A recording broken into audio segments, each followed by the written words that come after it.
And of course, another manifestation of that is this whole question of Fed independence. The Federal Reserve is structured to be part of the government, but independent of, in its decisions, of the political class, the politicians in power, the particular administration. It has been given by Congress two mandates. The mandates to keep prices stable, and a mandate to secure full employment, keep unemployment low. And it is left its own discretion in how to do that, in how to adjust the money supply and so on. Now, the Federal Reserve has done way beyond what it has supposedly the powers to do. Certainly during the financial crisis, it went way, way beyond that. But it has at least preserved the semblance of independence for most of its existence. Trump clearly wants to end that. He wants to bring the Federal Reserve under the thumb, to bring it to be under the thumb of the president. He wants to bring it to a point, a position where the president will dictate what the Federal Reserve should do, just like the president dictates, how environmental regulation should be done, how energy regulation, how bank regulation should be done, with the different federal agencies that are part of the executive branch. He wants the same authority over the Fed. Now, why is Fed independence so important? It's important because it is very tempting for presidents, and you can imagine very tempting for this president, to use the power of the Fed to manipulate the economy for political purposes. Print money when it's convenient for the executive, for the political power, for the political party in power. Bring about a tightening of money when it's convenient for that, which is rare. Once you start inflationary, it's very rare for tightening to be convenient. One wonders if any president would have had the guts to do what Paul Volcker did in the 1980s, drive interest rates into the 20% and crush inflation, plus price inflation, reduce the money supply, and bring about a complete crushing of the inflation in the United States, price inflation, but at the same time send the United States into a deep recession in the early 1980s. Would any politician have the audacity to do that? Now, it's not that the Fed is completely independent. Feds listen to the presidents. They take into account what the president wants. They take into account what the Treasury is telling them. But at the end of the day, it's their decision. Trump wants it to be his decision. And to do that, he wants to reshape the governing board. The Federal Reserve has a governing board that makes decisions about monetary policy. And Trump wants to be able to appoint as many people to that board as possible to gain a majority, and then for them to vote according to what Trump wants them to do, and to hell with what Powell or whoever the chairman of the Fed is. They just follow Trump. To that end, he has talked often about replacing Powell himself, just getting rid of Powell. But he's been told that he probably doesn't have the constitutional power to do that. That Congress, in the law, has not allowed the presidents to do that, and the Supreme Court has commented on replacing board members, and has said that it is not within the purview of the president to do so. That's one reason Trump hasn't gotten rid of Powell. I think the bigger reason he hasn't gotten rid of Powell yet is because every time he mentions it, the stock market collapses. The stock market goes down. And there's nothing Trump hates more than the stock market going down because of something he does. That's not good for a narcissist. Doesn't like that. A narcissist, it's not consistent with a narcissist, right? So he's trying to work on the edges. And as part of that, this week, he basically fired Federal Reserve board member Lisa Cook, a Fed governor. He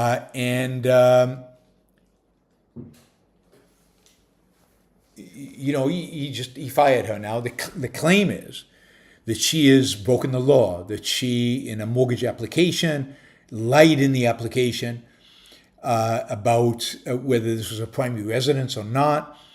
Again, this hasn't been proved. This is just being alleged. It's in front of a court, I guess. But because of that, Trump basically fired her. I mean, let me just say, this is pretty rich from a guy who a court of law has found regularly lied on his mortgage applications with regard to the value of his assets, the value of the real estate he was getting a mortgage on. So it's really rich to get Trump, who, again, a court of law found him guilty of inflating the values he was placing on his mortgage applications, using a mortgage application claim as reason to fire her. Now, she has not been found guilty. Note, in America, at least until now, you are innocent until proven guilty. She is not guilty of any crime yet. And as I said, when Trump was accused of this, it's a pretty minor crime anyway. It's a pretty minor crime. Trump is using this in advance. Again, she hasn't been found guilty yet. It hasn't gone to court yet. We haven't heard her side yet. I know you guys have already tried her and pronounced her guilty and therefore legit to fire her. But none of that is valid. Anyway, Trump has fired her. She has now sued the Trump administration to maintain her job, claiming that Trump does not have authority to fire her. And she has asked a federal court a federal judge to keep her on as Fed governor, and certainly to keep her on while she contests this. So the first question before the judge is going to be, will she have to vacate the seat while she's contesting it, or will she be able to continue to hold the seat on the Fed board, which would defeat what Trump is trying to do, particularly if she can drag this out for a long time. And given the courts, it's easy to drag these things out. Trump was very good at that during his many court travails in the last few years. So it's gonna be interesting to see how, again, the courts rule here. Lawyers to the Justice Department argued that federal law generally affords Trump great deference to determine the circumstances that would allow him to oust the Fed governor for cause, a term generally understood to mean professional neglect or wrongdoing. And the question here is, of course, has she done anything involving wrongdoing? Has anything been proven? And that is what it's going to hinge. Is it enough that they are suspicious of it? Now, I think in this case, they're probably going to go with Trump. Trump will get another board appointee. He's already got one. A board member resigned recently, and he's nominated one of his cronies for that position. And he'll nominate another of his cronies for this position. He'll have 2 seats on the Board of Governors, and he will slowly build up internal pressure on Powell to reduce interest rates. So, and of course, if that happens, if the considerations for reducing or increasing interest rates become now political and not economic, all bets are off in terms of things like inflation and primarily inflation, because that will be the greater tendency. But it'll be interesting to see how interest rate policy evolves if it's under the thumb of Trump. Trump asking the Federal Reserve to raise a lower interest rate, he has no power over them according to law. But if he can control the Board of Governors and they just do what he tells them to do because they're in his pocket for whatever reason, then he will control interest rates in this country, among the many things that now Trump controls and continues to control, as we'll see, how the courts rule. The theme here really is that Trump is accumulating immense power at the executive. He is making sure that the people around him are 100% loyalists. There is ongoing turnover within the Trump administration that you're not hearing much about. Deputies are being fired regularly, even though they've been in positions for very little time, because they've just been appointed to them, because they pissed off the wrong person. And the loyalty test here is really, really, really strict. So that the people around Trump today are people that are loyal to him, to his agenda, to his ideas, to what he wants to achieve, to what he wants done. And he has basically surrounded himself with people who will follow through on whatever he wants. He wants 37 people at the CIA basically fired. He gets it, even if one of them happens to be right now undercover and this endangered his life potentially.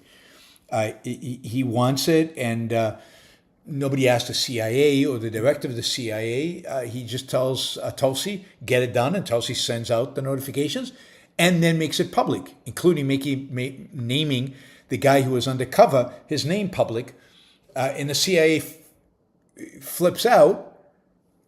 Trump doesn't care. Trump doesn't care.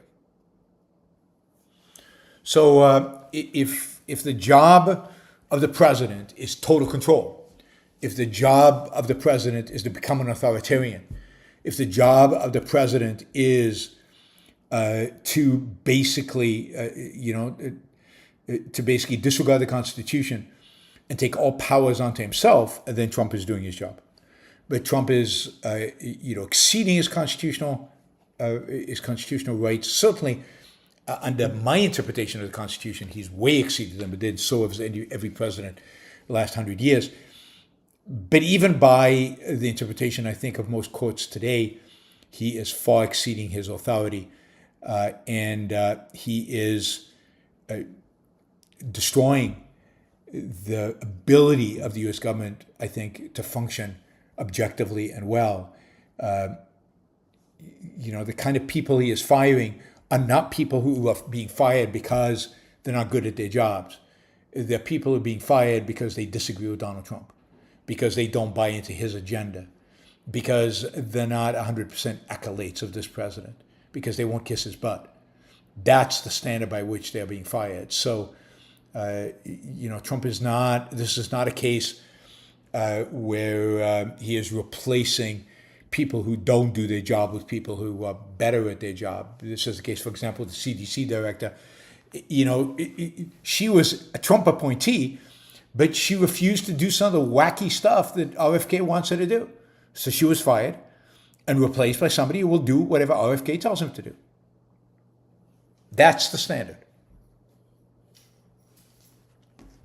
Job of the president is not to do what he is elected to do. The job of the president is to work within the Constitution to secure the rights of Americans. That is the job of the president. It is not to do what he promised to do if what he promised to do is unconstitutional, or if what he promised to do is beyond his means to do, because he doesn't have the power to do it. The job of the president is to secure the freedom and liberty of Americans, to secure their rights. That's it. And he can make all the promises in the world. That's his job. And the thing that he cannot do, that is impeachable, indeed, I think these tariffs on impeachable offense is impeachable, is he cannot violate the Constitution. And this president should have been impeached last term. I mean, completely fired, not just impeached by the House, but fired. And he already should have been impeached this term. And it is a disgrace to Congress that they have not acted against Trump.